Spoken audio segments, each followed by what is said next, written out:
So 8th class విలువల విద్య సాయానికి సిద్ధం. So ఈ లెసన్లో మెయిన్ కాన్సెప్ట్ ఏం చెప్పారు అంటే, ఎంత ఉన్నా ఒదిగే ఉండాలి అని. అంటే మేఘాలు నీటితో నిండి ఉండి కూడా అవి నా దగ్గర నీళ్లున్నాయని గర్వంతో ఉండవు కదా. భూమిపై ఉన్న వారి దాహాన్ని తీర్చడం, అలాగే పొలాలకి అవసరమైన భూమికి, పొలానికి, చెట్లకి, మొక్కలకి అన్నిటికీ కావలసిన నీళ్ళని వర్షం రూపంలో పంపిస్తాయి. అలాగే నా దగ్గర బాగా ధనం ఉంది అని హెడ్ వెయిట్, పొగరుతో, లేదా నేను బాగా చదువుతాను నాకేంటి అని తలబిరుస్తనంతో ఉండకూడదు. నీకు వచ్చిన విద్యని ఇంకా పంచితేనే, ఇంకొకరికి తెలియని వారికి చెప్తేనే అది ఇంకా పెరుగుతుంది. అలాగే మనకి ఏదైనా చెట్టు చూసుకుంటే, చెట్టు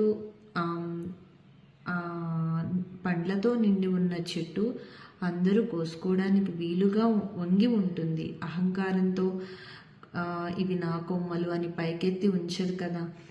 అలాగే తల్లిదండ్రులు, ఉపాధ్యాయులను, పెద్దవారిని గౌరవించడం, క్రమశిక్షణ పొందడం, నియమాలను అతిక్రమించకపోవడం, ఇవన్నీ కూడా వినయంతో ఉండాల్సిన విషయాలు.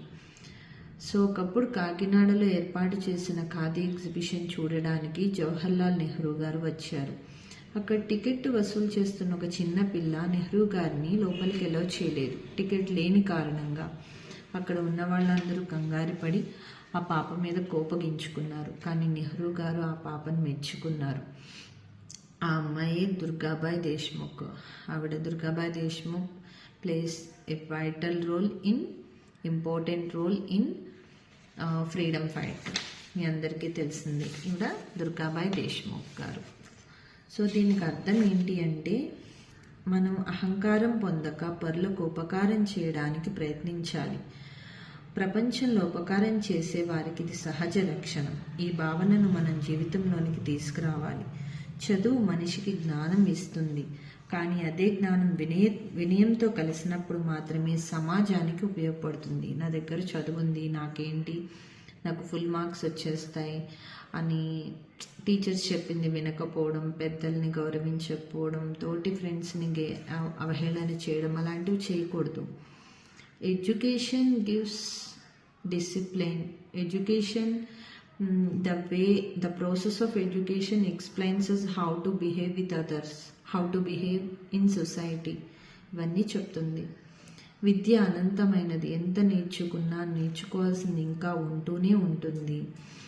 విద్యా దదాతి వినయం, వినయా దదాతి పాత్రతాం, పాత్రత్వ ధనమాప్నోతి, ధనాద్ధర్మం తతః సుఖం అని పెద్దలు అన్నారు. విద్యార్థి దశ నుండి వినయం అలవాటు చేసుకుంటే దాని ద్వారా పాత్రత, ధనం, ధర్మం వచ్చి చేరతాయి. ధర్మాన్ని పాటించడం ద్వారా సుఖాన్ని పొందుతారు. నియమాలను పాటించడం, పద్ధతిగా ప్రవర్తించడం, ఇవన్నీ కూడా చిన్నప్పటి నుంచే అలవరుచుకోవాలి. దాని ద్వారా పరులకి సహాయం చేయాలి అనే ఆలోచన కూడా మనకి పుడుతుంది. క్లాస్లో కానీ బయట కానీ ఎక్కడైనా నాకు బాగా చదవచ్చు, నేను ఎవరితోనూ మాట్లాడకూడదు, ఎవరికి చెప్పకూడదు. ఫర్ ఎగ్జాంపుల్, పక్కన ఉన్న వాళ్ళకి ఏదైనా సమ్ రాలేదనుకోండమ్మా. సో ఆ సమ్ మీకు వచ్చు, the process you know, but మీరు చెప్పరు. దానివల్ల ఏమవుతుంది, మేబీ మీకు 2 మార్క్స్ ఎక్కువ వస్తే వాళ్ళకి 2 మార్క్స్ తగ్గుతాయి అంతే. కానీ మిమ్మల్ని మీకు తెలిసినా మీరు చెప్పకుండా వాళ్ళని చీట్ చేసినట్లే కదా. అలాగే మిమ్మల్ని మీరు మోసం చేసుకున్నట్లే. ప్రతి మనిషికి ఇంకో మనిషితో అవసరం ఉంటూనే ఉంటుంది. If you help others, they will help you. Okay, thank you.